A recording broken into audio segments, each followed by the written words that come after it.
So, Connor, it was great to jump on the call with you, brother. Why I wanted to jump on the call, number one, because you was my best client ever. You was one of them, by the way, mate. And One I of think them. Yeah. I think your journey that we went through, what you overcome and what you achieved, was a great transformation. And I want to do these small testimonial case studies because I want other people to see what it's like when they can commit to coaching. Some people are on the fence about coaching. Some people don't know what coaching is. Some people Yep. have got a lot of fear. They've got a lot of doubts to even move ahead with something like this. And I think just diving in some of my clients' journeys just allows other people to understand and explore exactly what that is. I hope it does. I hope Hopefully, it does, mate. I'm hopefully happy they to can help that as well and help others love that, man. take that plunge, you know? Love that. So when we first joined, mate, what was going on in your life? Like before you committed, where was you at? What were some of the struggles that you was going through? Wow. So I was at the lowest point probably of my life. I think you know that full well. I'd moved to a new country. Obviously, I live out here in Dubai now from the UK. I've just split up with my partner. So I was out here by myself, bit lost, didn't know what to do. I was working in recruitment, but a new sector, starting again from scratch, a new desk, a new industry. So very low basic salary, just getting by. And essentially I was homeless. I was homeless. I had no place I could call home. I was in between friends' sofas, really cheap, nasty hotels with cockroaches. Like I was proper low. And like most men, unfortunately, I was making that worse by boozing. Do you know what I mean? And going out and partying and masking that sort of I wouldn't say depression, that word gets thrown around, but that the state that I was in, I was trying to mask that with alcohol because for those however many hours I was drinking with the workmates, whatever, I didn't feel like I had any of those issues, right? I used it as an escapism.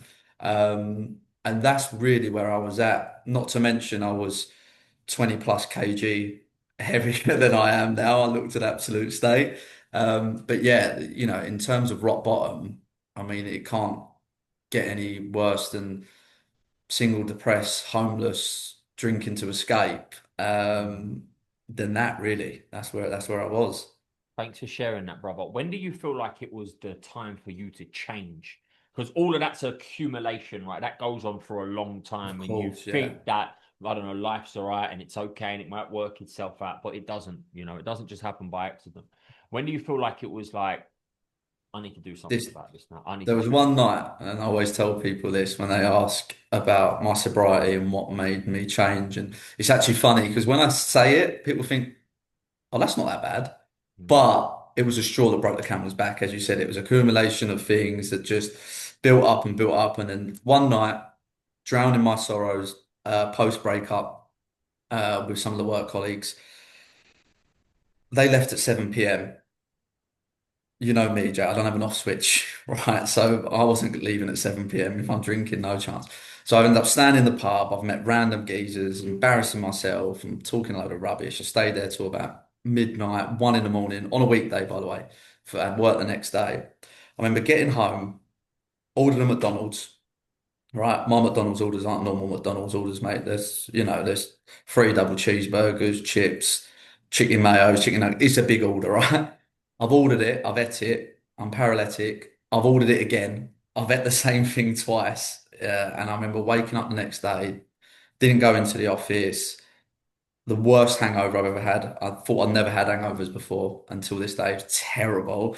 Mm. Um, I looked down, I had quarter pounder, ketchup all in my chest there, right? Chips all in my bed. And I walked into my bathroom and in the shitty little apartment that I was staying in, the mirror wasn't a very forgiving one. It saw you in all your glory, right? And I just remember looking at it, pale, depressed, hungover, huge, like the biggest beer belly.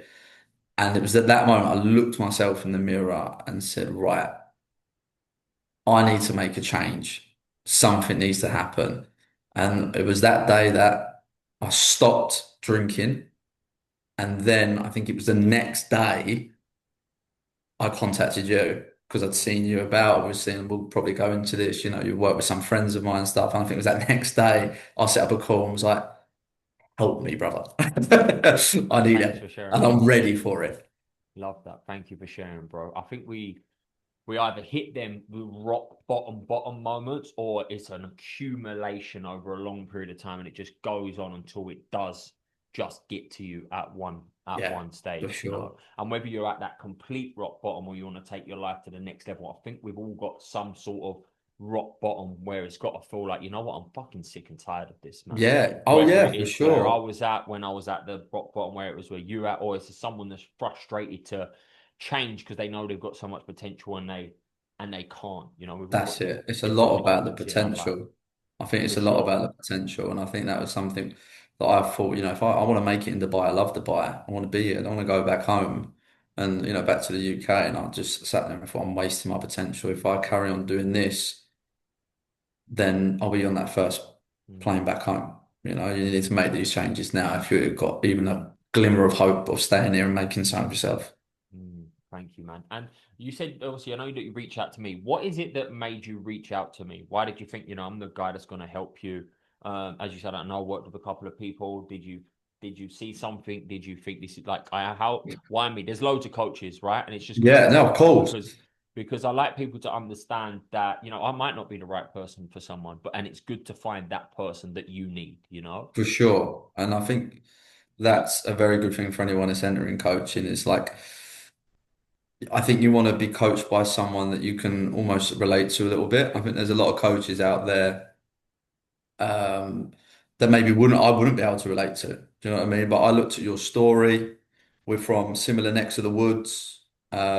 Just the way you were speaking about your story, I was like, that is me. What he's describing is me in terms of where I'm at. And then just seeing you become a new person because you know many people might watch this and feel like the same. Sometimes you think I can't change. As much as I want to, that's me now. I'm this person. I'm the party boy. I'm this. But seeing that you were once that person and you completely flipped the scripts to become Jack Salmon 2.0, essentially, it just gives you belief that no matter what picture you paint of yourself or other pictures that other people paint of you, you can make a change for the better, and you just need to really want to do it.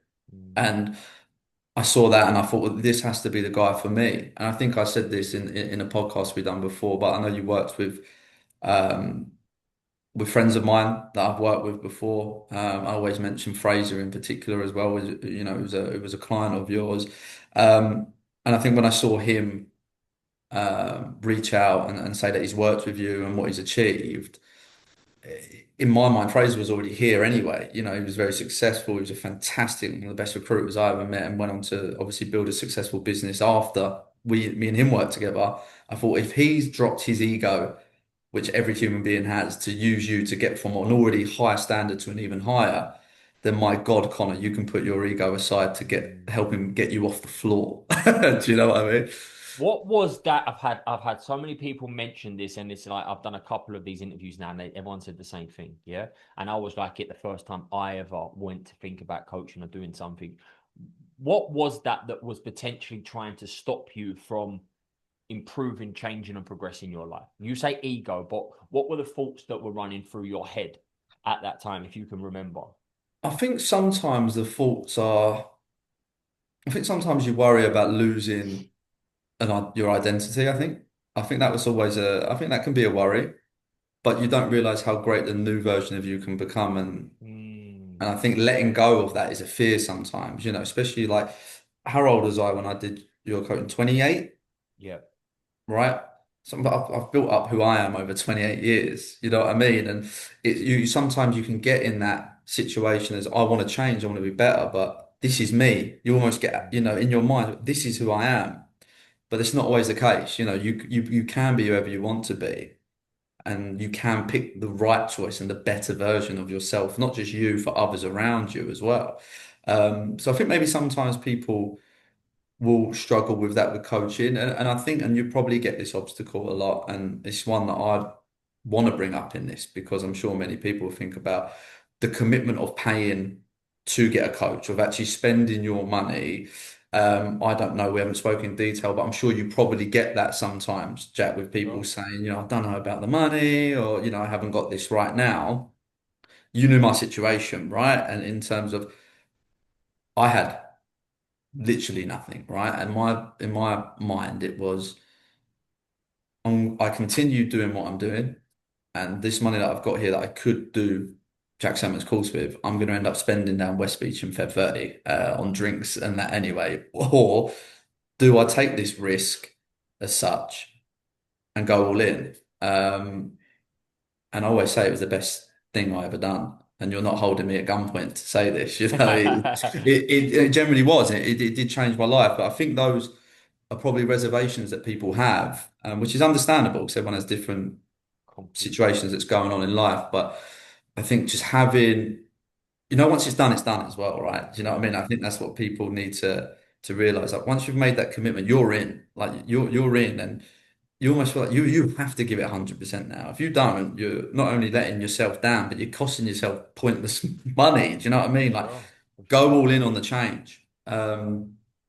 So yeah, those are probably the things that before thinking about coaching was probably holding me back. Letting a bit of an ego. I don't need to be. I'm all right. I can sort this out myself. I'm sweet. Do Mm, you know what I mean? Who need? yeah. But yeah, I think it inspired me seeing people that I felt were a lot further in life than where I was at the time doing that, and I thought, wow, that sort of was a bit of an eye opener for me, really. And there's two things there. Thank you for sharing. I think the first one is like that identity, right? Same for me. When I wanted to change and improve my life, I built up this persona and identity. So anything outside of that was ego. I can't start doing this and this and this and this. And you feel Yeah, scared to let go of who you was to step into the new version of you. But correct me if I'm wrong. I feel like, yes, you do change, but you don't lose the good parts of who you are. no, You just let go of the not at parts all. that don't serve you. You You know, just, yeah, that is you 100% you true. Like, change. Yes, you if anything, the change. good is projected more. Yes. Those the good sides that people see in you. Do you know what I actually feel as well? The good side that people did see in you, you see more of yourself. Yes. That's what I like as well, because sometimes people will see good in you, but when you're masked behind that sort of stuff, you almost feel like you're not worthy of that, or you don't see those good parts because it's so much bad.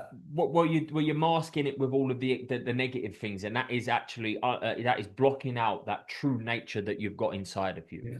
We've all got a true, kind, nurturing, fun, loving, caring side to us. But when you are either over obsessing in drinking drugs or letting yourself down, not reaching your potential, whatever your vices are, even if it's not a vice, but you just don't feel fulfilled, you're not giving it your best shot, that clouds all of the good stuff and you project Yeah, all of the worst of you. But when you step into that new version of you, you let go of them bad things that don't serve you, and the things that are great about you start to shine through, and you for can sure. start seeing that in yourself. And then the 100%. investment side, I completely agree. There's a lot of people that are hesitant to invest and commit to coaching. But it's just like, what is the return on investment that you're going to gain from it? And that's how For I look sure. at it when I do things, whether it's this coaching, someone else's coaching, whatever it might be, just what is the return on investment? You have to look at that. And Yeah, you have to look at it like you would any other investment, stocks, property, whatever it is. What is your return?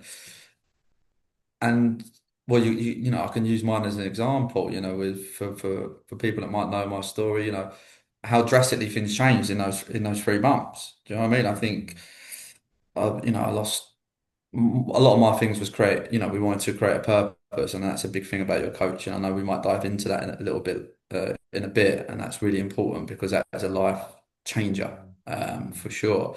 But yeah, you look at the return on investment. All the things I noted down from that first call within those 3 months we hit. Right, I what lost. are what are some of them things that you achieved externally? Yeah, well, we look at one how I look now, weight wise, right? I Yeah. think I think that's I the think that's I a might given. have to put a side picture Yeah, of you what might we're have to talking about put right now.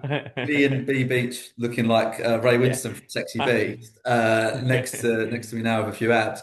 But that was a big thing for me. I think, once you go through a big breakup as well, and you feel like the world's ending, it's heartbreak, isn't it? And then you look at yourself and you absolutely just find yourself repulsive. That's always a thing is to get in shape. I'm not saying everyone has to go through a nasty breakup to fuel that, but Sure. you know, that was a big thing for me at that time, right? I need to get back to looking not just like I did before, better than I ever have. And we achieved that. I lost 20, I think it was 23 kg in total. I must have been at 83 kg I started, and I'm like, what am I, 60 now? 63? Crazy. So I need to pump a little bit more muscle on, but that was a huge thing for me.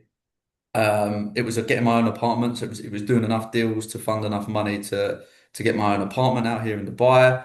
I ended up doing that and earning sort of a year's basic salary in a single month, which enabled me to do the third thing I wanted, which was to give my family an amazing sort of holiday, once in a lifetime experience for their first time here in Dubai, sort of all paid by myself. And I was able to do that and provide, and that's fulfilling for me. You know, I'm a big giver in terms of just how I am as a human. So being able to do that for my mum, my sister, my aunts, and the people that are out here, that was a really big thing for me. That was a very proud moment, and it just made all the change and everything. And then obviously sobriety. I mean, we haven't even spoke really about that. You know, sobriety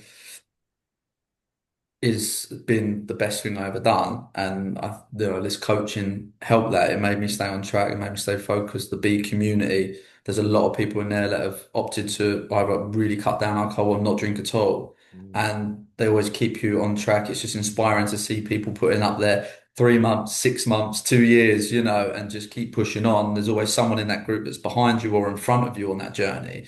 And it's really nice. And that's now like the easiest part of my whole thing. Like sobriety for me is not hard anymore.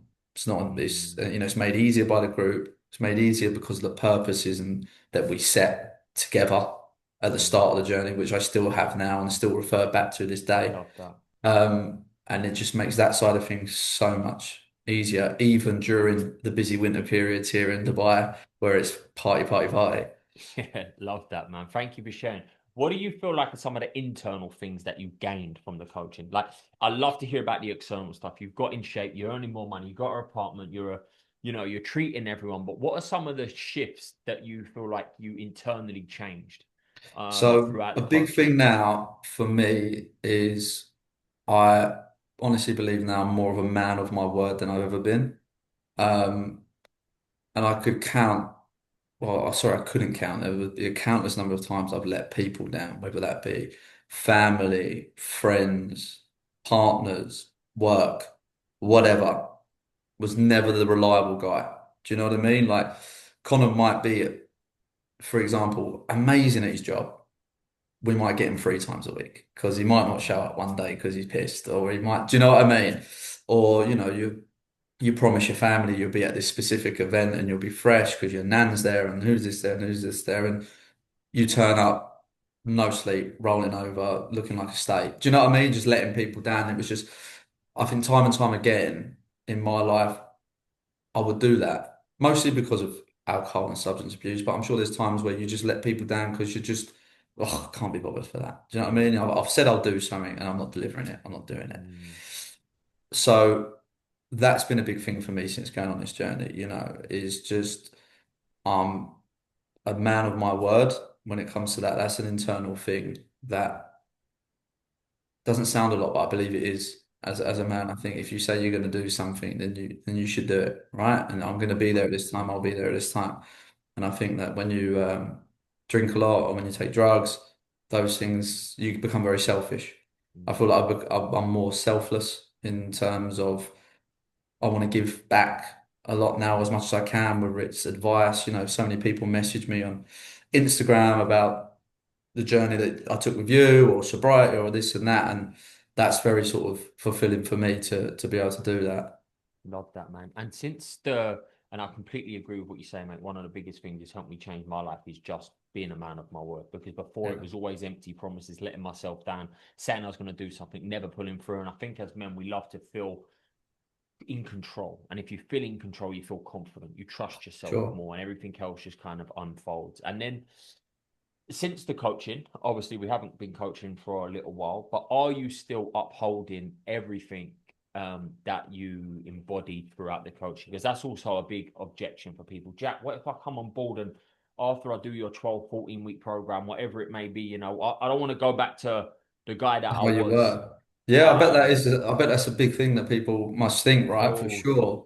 Um, and and I can understand why people would be like, well, why am I going to do this, invest this if I just go back to my ways? But I think the way the program is set up and the way that you do things with B is that you never once tell me what to do. Like you'll never once tell the next client what to do. You make us tell you yourself what we're going to do, right? You make us accountable. And Mm, once you embed that over 4 weeks, 8 weeks, 12 weeks, etc., it's very hard to then shift out of that because you're taking the responsibility. It's not there's not a situation where you want to rebel because he's telling me to do something and I don't want to do it. You know what I mean? It's not because we all have a rebellious nature as human no one beings. likes being told what We to hate being told what to do. do. We hate being told what to do. But this isn't that Yeah. situation. And it all comes back to one of the biggest things and probably like the nucleus and maybe the foundation, I suppose, of your coaching, Jack, and that is purpose. That is like one of the most solid foundations that you would do. And I think loads of people, myself included, and probably you for years as well, stroll through life without a purpose. Mm, Completely just, they might be doing good at their job or you might be doing, X, Y, Z, but fulfillment comes from a purpose. And if you have a purpose and you have those, why am I doing these things that I'm doing? It's very hard not to go and do the things you put in place to do that because sure. you let yourself down. And listen, everyone has days, right? Everyone has days. As much as we want to say, or Maxwell wants to say every fucking Every day, day. which he does, which he does. He's a madman. But there's always going to be, I don't want people to think that you have a 12-week course and become superhuman and you No. work 23 hours a day and And of course not, because we're all humans, right? And I think of you need to course. keep the human factor intact. But you will be better than you were before. And that you will either not let yourself down or let yourself down a hell of a lot less because you will make yourself accountable to hit this purpose, right? And that And and that's what it's all about. It's never been about perfection, it's about progression. How do we grow? How do we learn? How do we 100%. get developed? I've never, preached a perfectionist journey, and there's There's not many no people one's say that. perfect. There's no such thing as perfect, right? For sure. But I tell you what, it just being a part of the community, like when the coaching finishes and you're staying in the big community group and you're around like-minded individuals and winners and people that want to achieve, trust me, it's very hard not to get up and go to the gym or very hard not to get up and go for a run when you look at your phone and everyone's on smoke and you're like, well, yeah, I I need can't do it. Do you know what I mean? Someone said, I've been up all night, I'm sick, and I've still done a 5K. And you're like, well, I've had a great sleep. There's no chance I can't go do my session now. So I look like a donut. So, Yeah, and that helps. And that helps for accountability because there will be sure. times when you just don't fancy it because we're humans and we just don't. Yeah, But for you sure. look in that, you see other people excel and you think, right, let's go back to my purpose. Why am I doing this? Let's get it done. Love that. And that purpose is what's going to that lead to that long-term, consistent development change. And I love what else you said about the telling what to do. Because I think a lot of objections they get, and people ask people that, mate, I don't want to be told to go sober. I don't want to be running marathons. I don't want to be doing ultra marathons. I don't want to, be a recluse and not see anyone. I don't want to not socialize. And it's like, this is not what coaching's about. It's not telling, No, it's not barking orders. My journey is different to your journey. Your journey is different to his journey. How can we help you learn, grow, develop, and become the best version of yourself? And your choices are your choice to be made. I just help you uncover them and commit to them so you can that's identity it. shift and be the person that you want to be. That's Is it. there anything else, mate, that you'd love to share about your journey or to someone else that is sitting on the fence, maybe thinking about joining coaching or who you was at the beginning? Is there anything you'd like to say to that person or just share anything about your journey as a whole? I just want to say take the risk, because if you're hesitant, you believe it's a risk, right? And that's the situation. Is this risky? But there's no reward without Mm. risk in life, right? For sure. And there is no better investment than in yourself. And I've learned that, and I've spent a hell of a lot of money over the years on pointless shit, right? But I could comfortably say that this was the best investment. And honestly, there's no better investment in yourself. Once you realize and once you understand, or once you get to a point where you're like, I'm not reaching my full potential, I am at rock bottom, or I'm becoming lazy, or I've plateaued in whatever I want to do, or whatnot. Or maybe you just want to set yourself crazy new goals and you think, how getting a coach to shift some things in my life can help me achieve that. There's so many different reasons why having a coach is valuable, and I'd just recommend whoever's listening who's on the fence to go for it. As I said, I was rock bottom. I felt I had no choice. I'd hit that stage, and there might be people out there that are doing that, and are in that situation. You won't regret that decision, but ultimately, as you mentioned, there might just be people that feel like they're plateaued, or they want to get to the next level. They feel they probably can, but what's holding them back?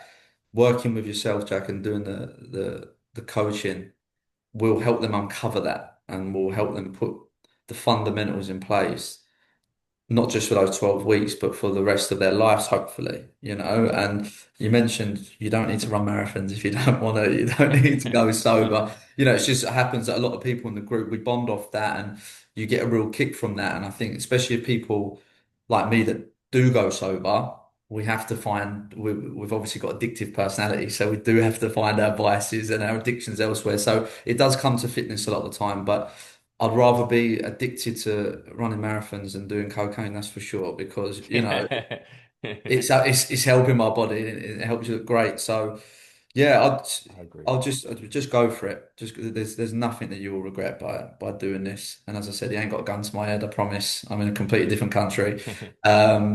It is the best thing that happened to me, and I'm sure many other people will say the same thing as well, 100%.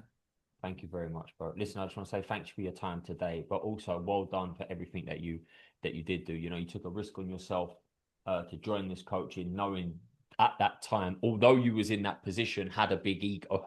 Your ego was Yeah. bigger then than it was now, and Ego you've is got bigger every than it is right. now.